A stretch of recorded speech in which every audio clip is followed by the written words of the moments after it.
Your content and structure is ready. But there's one final step that most people ignore. Your delivery.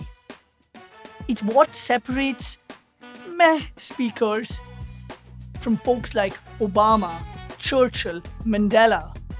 It's what we think of when we think of strong orators. Far too often we spend all of our time the second before the presentation editing our slide and changing our script, but we never practice out loud. And that's why far too often, even if I have great content, people will sound like this. Yoodli helps you with your delivery. Try practicing on Yoodli to get feedback on 3 key things. First, your verbal delivery, the words you use. You want to avoid filler and hedging words such as really, basically, totally. Anytime you use words like those, make sure it's deliberate and for emphasis. Using too many filler words can make you seem unconfident and hence lose credibility. You also want to ensure that the words you use are consistent with your message.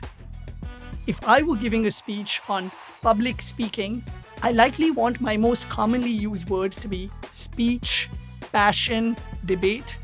I likely don't want an or a up there. And in the same vein, don't use non-inclusive language. Far too often we use words like guys that can be gender non-inclusive, or Chinese whisper that can be culturally non-inclusive, or crazy that can be ableist language and isolate elements of the audience. The second piece is your vocal delivery. Far too often, speakers end up talking at the same pitch or at the same pace and can sound monotonic. The goal is to vary up your pitch, your pace, and your volume. And the best way to do that is by pausing. If you pause between sections, you'll change up the way you sound, making yourself more engaging to the audience. And the third and most important piece of delivery is non-verbal communication. Over 90% of spoken word is actually non-verbal. My eye contact, my body language, am I smiling, my posture.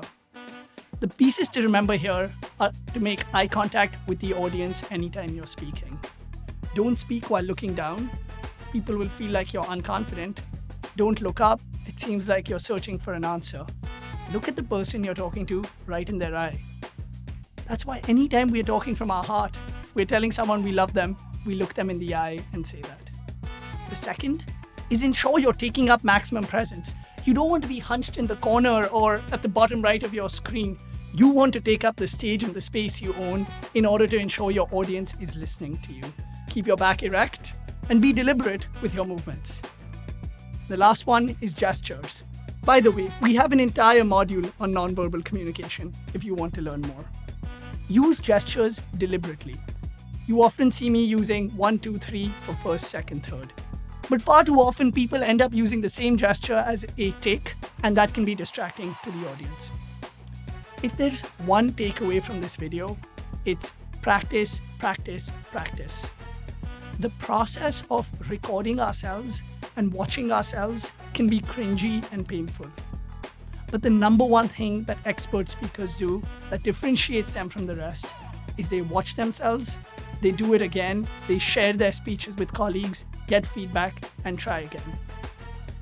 As a closing thought, Craig Valentine, who won the 1999 World Championship of Public Speaking, practiced his championship-winning speech over 100 times. And what he told me was, you want to practice so many times that when you're on stage, you sound and feel natural. The idea is what you're saying seems like a reflex action. So even if you turn things around and pivot in the moment, it all comes back to you naturally and nobody can tell. Happy speaking.